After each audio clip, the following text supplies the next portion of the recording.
4장 1절에서 2절입니다. 다 같이 한 목소리로 읽겠습니다. 준비 시작. 예수께서 제자를 삼고 세례를 베푸신 것이 요한보다 많다 하는 말을 바리새인들이 들은 줄 주께서 아신지라. 예수께서 친히 세례를 베푸신 것이 아니요 제자들이 베푼 것이라. 아멘. 예수님께서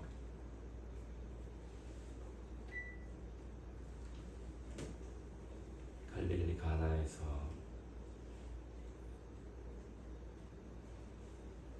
혼인잔치에서 또 물로 포도주를 만드시고 가나에서 행하신 그 일이 사람들에게 소문이 퍼져서 따르는 자들이 늘어나고, 그리고 나서 이제 유대 땅으로 들어가셔서 성전에서도 한번 얘기하시고 성전도 정결하게 하시고, 그쵸? 사람들 앞에서 다 알려줬어요. 그 세례 요한한테 세례 받을 때 또 요한이 세상 죄를 지고 간 하나님 어린 양이다, 그 얘기도 하고, 예수님의 이름이 점점 알려지게 돼요. 선지자로서 알려지게 되죠. 세례 요한의 이름이 사람들에게 유대 땅에 다 퍼지고 난 다음에 유대 사방 각지에서 세례 요한에게 세례를 받으러 나옵니다. 그렇죠? 세례를 받으러 나와서 세례를 받고, 그리고 세례 요한이 하는 이야기를 들어요. 세례 요한의 이야기 중에 대표적인 것은 죄 사함을 받는 회개의 세례를 받으라는 거였어요.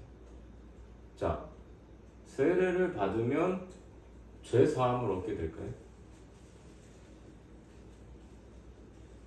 세례의 의미가 뭐죠? 세례는 왜 받는 거죠? 죄를 씻는. 그러면 세례 받으면 구원 받아요? 고백을 해야 받죠. 그럼 세례에서 제일 중요한 건 물로 씻는 거예요? 아니면 고백하는 거예요? 그럼 고백만 하고 세례 의식은 안 해도 되는 거예요? 의식도 해야죠. 의식도 중요해요? 어디까지 해야 돼요, 그럼? 자, 물에 풍당 들어갔다 나와야 돼요? 아니면은 뿌려도 되고 이렇게 슬슬 흘려도 되고, 뭐 어느 정도까지 해야 되는 거예요? 응? 어디까지 해야 세례라고 할 수 있을까요? 손, 발, 온몸이 다 들어가야, 물에 들어가야 세례예요? 아니면 손만 씻어도 되고 발만 씻어도 되고, 아니면 머리를 씻고? 예수님 당시 세례는 푹 들어가는 거였지. 그쵸? 우리는 어떻게 해야 될까요?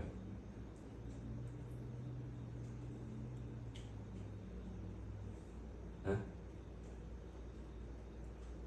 푹 들어가? 아니면 다 좀만 들어가요? 푹 들어가는 데도 있고 안 들어가는 데도 있지. 그거가 중요할까요? 중요하지 않을까요? 중요하지 않아요. 그런데 그것 때문에 교단이 나뉜 건 알아요? 침례교? 네. 성경책 중에 침례교에서 쓰는 성경책은 세례라고 안 써요. 세례 요한이라고 안 불러요. 뭐라고 부르냐면 침례 요한이라고 불러요. 다 세례 요한이라고 그러잖아요. 근데 침례교는 침례 요한이라고 그래요. 예수님이 침례를 받았다. 예수님이 친히 침례를 베푸신 것이 아니고 제자들이 베푼 것이다. 세례라는 말 쓰지 않습니다. 왜 그럴까요? 결국에 중요한 걸 다 잊어버리니까 남아있는 거는 의식과 행위만 남아있는 거예요. 자, 예수님이 세례 요한에게 세례를 받으셨어요. 그럼 요한이 커요? 예수님이 커요? 세례 주는 자가 커요? 세례 받는 자가 커요? 주는 자가 크고. 주는 자가 큰 자가 작은 자에게 베풀어 줘야 하는 거죠. 그럼 세례 요한에게 예수님이 세례를 받았으면 그 전까지는 세례 요한보다 작았는데, 에? 그 다음에는 이제 커졌어요. 여기 지금 누구도 아냐면 바리새인들도 알아요. 바리새인들도 세례 요한보다 예수님이 이제 더 커졌다라는 걸 들었다라는 거예요. 그러면 예수님은 그전에는 따르는 제자도 아무도 없고, 응? 그래서 세례 요한, 그 모든 사람들이 선지자로 여기는 세례 요한에게 가서 세례를 받고 작은 자로서 받고 그 다음에 이제 좀 커져서 이제는 세례를 베푸는데 예수님이 직접 베푸는 게 아니라 제자들이 시켜서 막 지부가 막 늘어나는 거잖아. 그런 거예요? 이 의미가 뭘까요?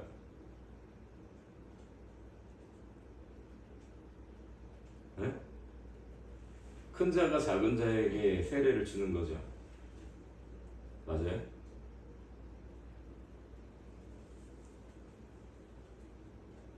그거부터 잘못됐다는 것이 지금 네? 예수님이 세례 받으시는 것의 의미부터 잘못됐고 예수님이 세례를 준다라고 할 때에 왜 굳이 예?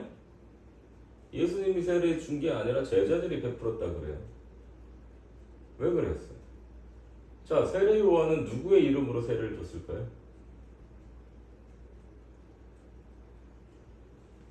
예?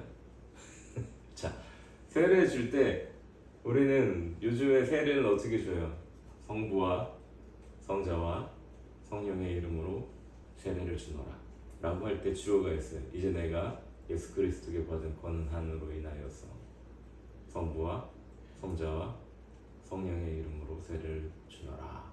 줍니다. 받으세요. 이런 얘기 아니에요. 주노라라고 선포해요. 왜 그래요? 권위가 어디서 나와서 그런 거예요? 예수. 네.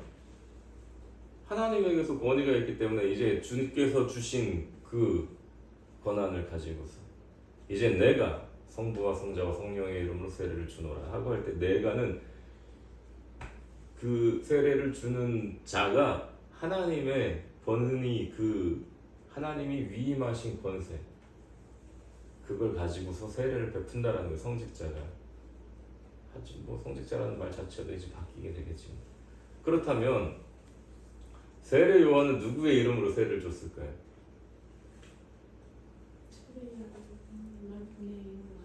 하나님의 이름으로 세례를 줬어요. 왜냐하면 세례 요한은 자기에게 주님이 찾아오셔서 너는 가서 세례를 베풀어라 라고 명령을 하셨어요. 그리고 세례를 줄 때에 누군가에게 성령이 그 위에 비둘기 같은 형상으로 머무는 걸 보면 그가 성령으로 세례를 베풀 자다라는 것도 가르쳐 주세요. 그러면 세례 요한은 하나님의 이름으로 여호와 하나님 만군의 여호와의 이름으로 세례를 베풀었어요.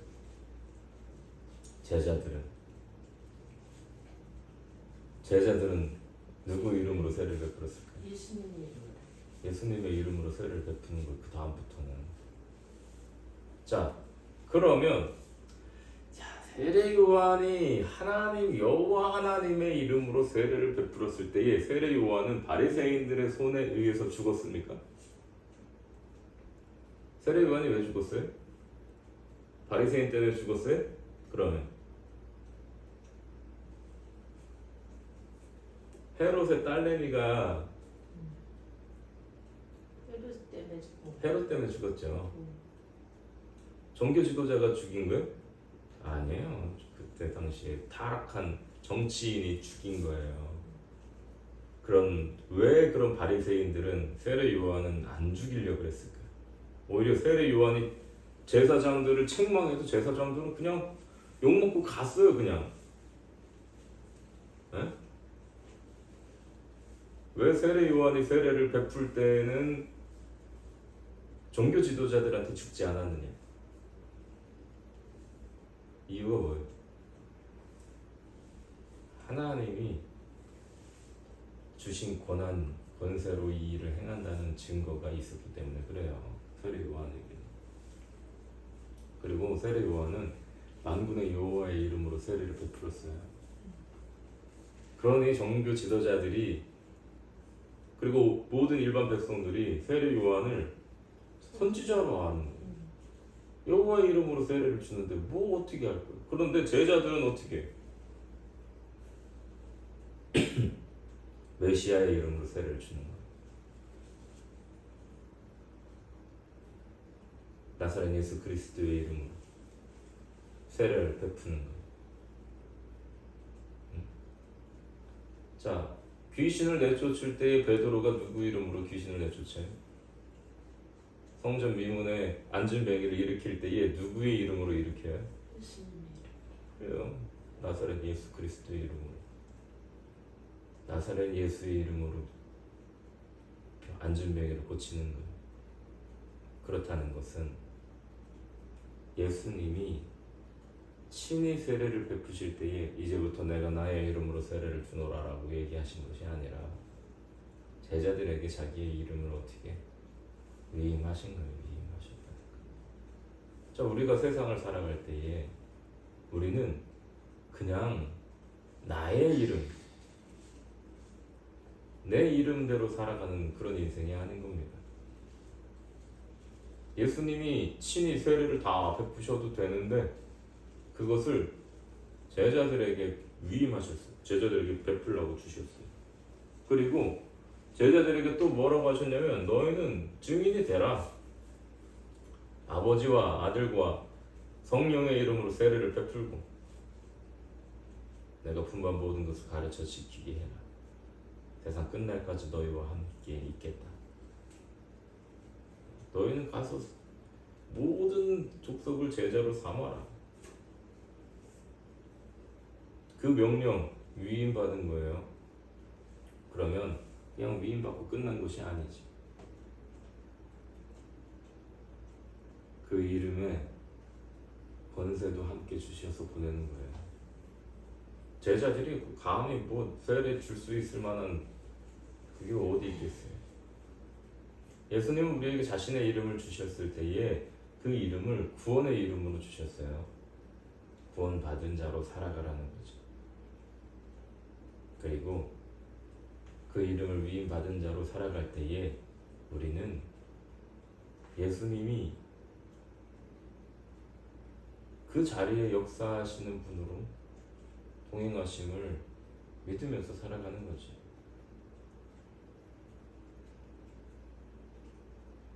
자, 예수 이름으로 세례를 베푸는 것이 그 당시에 쉬웠을까요? 예수님은 하나님의 이름으로 세례를 베풀었을까요?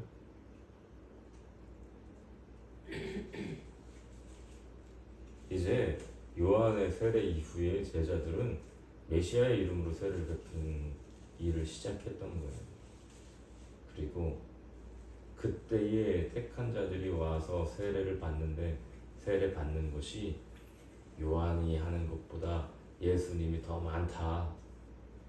세상이 다 저에게 가는구나 라고 바리새인들이 알게 된 거예요.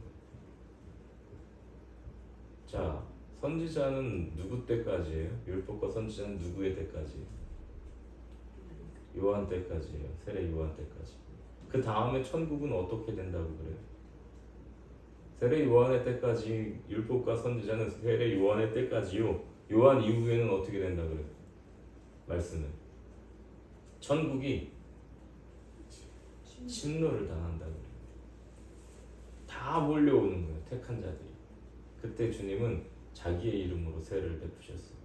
만약에 이때 예수님이 세례 요한이 세례 베푸는 것처럼 선지자와 율법의 때처럼 하나님의 이름으로 세례를 베풀었다면 예수님은 메시아가 아니죠. 예수님이 메시아라면 그때부터는 메시아 그리스도의 이름으로 세례를 베풀어야 되는 거예요. 예수님이 모든 세상 죄를 짊어지고 죽으실 하나님의 어린 양이기 때문에 예수의 이름으로 세례를 받기 위해서 사람들이 다 몰려오는 거예요. 우리가 어디로 달려가야 될까요?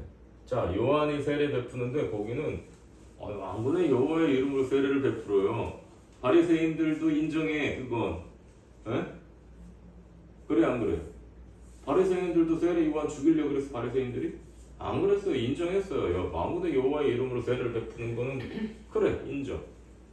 그런데 누군가가 세례를 베푸는데 자기의 이름으로 세례를 베푼대요. 인정할 수 없죠.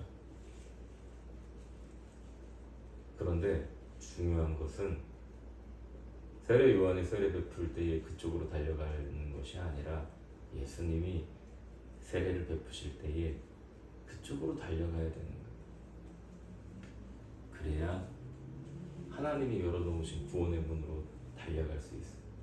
여기서부터 이제 갈리는 거예요. 어디에 쓸 거냐고. 자, 뭐가 더 이성적이냐고. 뭐가 더 상식적이고 뭐가 더 마음에 맞고 뭐가 더 사람들이 그건 맞아 라고 인정하는 게 누구였냐고. 이때 당시 세례 요한이었어요. 성경적이고 율법적이고 선지자적이었어요, 세례 요한은. 그런데 어디서 갑자기 한 사람이 나타나더니 자기 이름으로 세례를 베풀고 제자들을 모아갖고 여러 사람들을 미혹하는 세례를 베풀고 있는 거예요. 누가 더 이성적이에요? 그때 당시에 내가 있었다면 뭐가 맞는 것 같아? 그러나 천국은 침노를 당하게 되는 것이 주님의 택한 자들은 다 예수님에게 갔어요. 어떻게 갔어요? 왜 갔어요? 이유가 뭐예요? 왜 갔어요? 왜 세례 요한에게 가지 않고 바리새인들도 인정하는 세례 요한에게 가지 않고 왜 예수님에게 갔을까? 사람들이 믿음이 좋아서? 아니면 안목이 생겨서? 저분이 진짜 구원자구나라는 것을 깨달아서? 주님이 깨닫게 해서 그래요. 그 누구도 자기 스스로 예수님에게 가는 사람 없어요.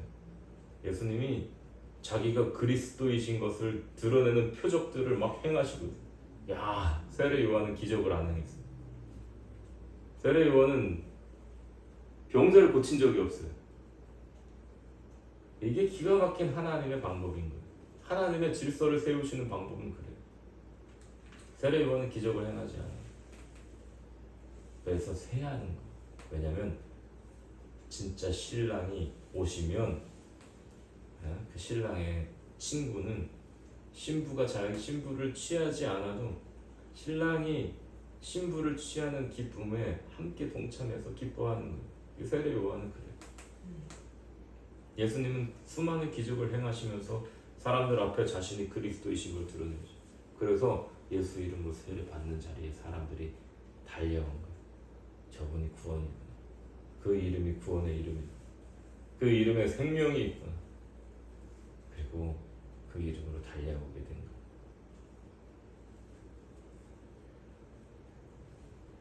우리는 어느 이름으로 달려가야 될까요? 상식적이어서 다른 이름으로 가는 자들, 더 마음에 맞는 것 같아서 다른 이름으로 달려간 자들, 더 멋있는 것 같아서 모든 사람들이 다 인정해주는 것 같아서 다른 길로 달려간 자들은 다 구원받을 수 없어요. 내 상식적이지 않아. 내 이성에 맞는 것 같지도 않아. 사람들이 인정해주는 것도 안 해.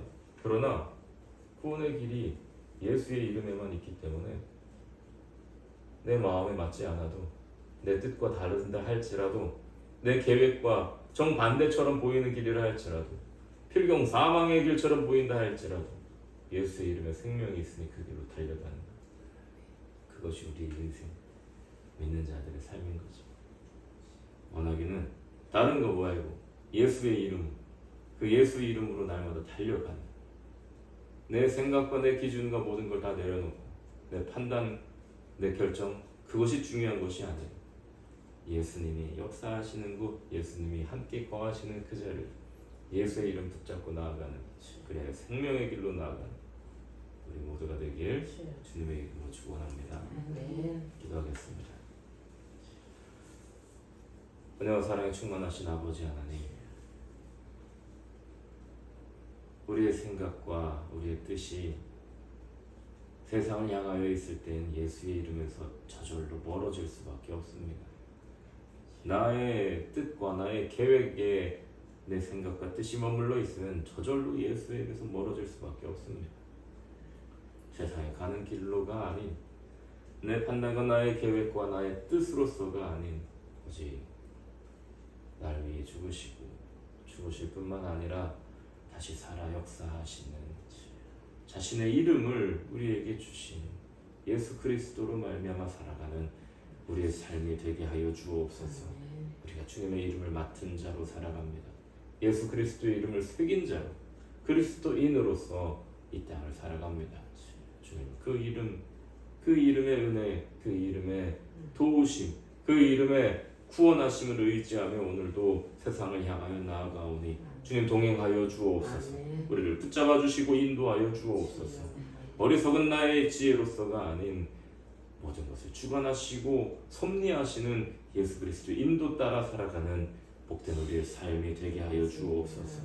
오직 주님 안에 있을 때 평안하게 하여 주시고 오직 주님 안에 있을 때에 우리의 모든 것이 든든히 서나가는 복된 우리의 삶이 되게 하여 주옵소서.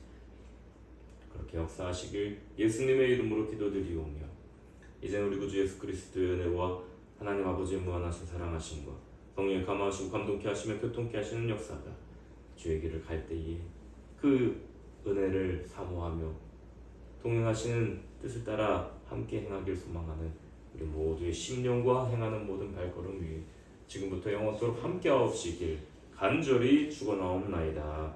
아멘. 아멘.